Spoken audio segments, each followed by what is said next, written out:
Tomi Lahren. Tomi, look, the people of California, going to that poor UCLA grad student who was murdered, they vote for leftists that create policies that allow things like this to happen. When are the people of California going to wake up and stop voting in these people? Well, listen, Todd, every bad idea of at least the last 5 years has originated in either California or New York, and that's no coincidence. Those two states also provide a perfect example of what happens when you allow one-party Democrat rule, and it's a case study and a cautionary tale, and it's especially when you look at the lawlessness and the soft on crime, soft on criminals, soft on thug policies that are formed and fomented in both those states. You know, I lived in California for several years, and I saw this firsthand. I decided to leave the state when I realized that some of its residents seemed more startled by seeing a conservative like myself in the flesh than they were seeing an addict light up a pipe in a yogurt land. I also saw that firsthand. But as you said, Todd, if the people of California and New York want to make changes, they have to start with the way that they vote. Nothing is going to change until you decide to vote for either moderate Democrats who believe in law and order and protecting decent people, or you vote for Republicans that I know are certainly about law and order and protecting and preserving the rights of law-abiding Americans in their cities and their states. But they're going to have to make big changes. They also have an opportunity in both those states to be a case study of what happens when you change your vote and you make big changes to not only your politicians, but your felon-coddling policies. Something needs to change before it's too late. These numbers, Tomi, are astounding.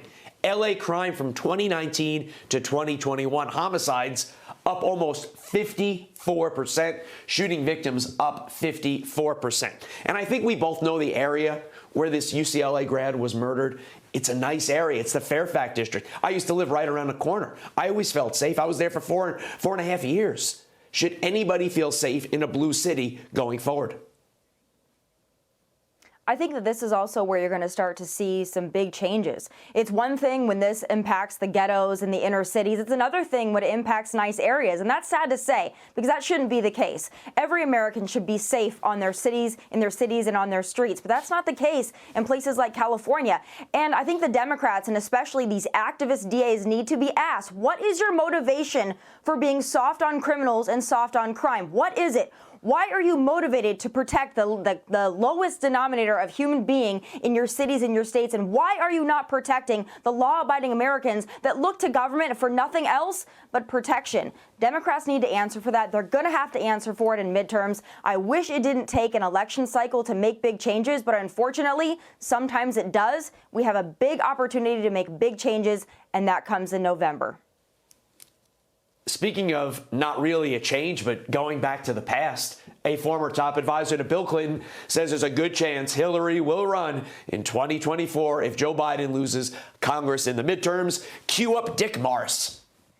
Hillary has set up a brilliant strategy. She has set up a zero-sum game with him. The worse he does, the better she does. Because she's positioned herself as the Democratic alternative to Biden. Not just to Biden, but to the extreme left in the Democratic Party. Tomi, how bad have things become that the Democrats have to turn to Hillary Clinton as their savior? You almost have to feel badly for the Democrat Party because that is what their bench entails. Someone that they see as really a beacon of hope and change is a two-time loser, Hillary Clinton, who couldn't beat Donald Trump, whose policies couldn't beat Donald Trump. The American people don't see Hillary Clinton as an alternative to Joe Biden. They see someone like a Donald Trump or a Ron DeSantis as an alternative to Joe Biden and, of course, Hillary Clinton. But the fact that the Democrats think that they should resurrect Hillary's dead political career and somehow she's going to be the savior for their party also shows how tone deaf they are about the actual will and want of the American people. We want America first policies. We want to feel safe in our cities, in our streets, and at our southern border. Hillary Clinton is not going to be the woman to do that. But it also goes to show when you have a president like Joe Biden and a vice president like Kamala Harris who are so poorly liked, and Hillary Clinton is your next in line, oh boy, you guys got to go back to the drawing board and maybe come up with something new for a change. Nobody is a worse bench compared to the Democrats than, of course, my New York Football Giants. Don't forget to check out the Final Thoughts with Tomi, available exclusively on Fox Nation.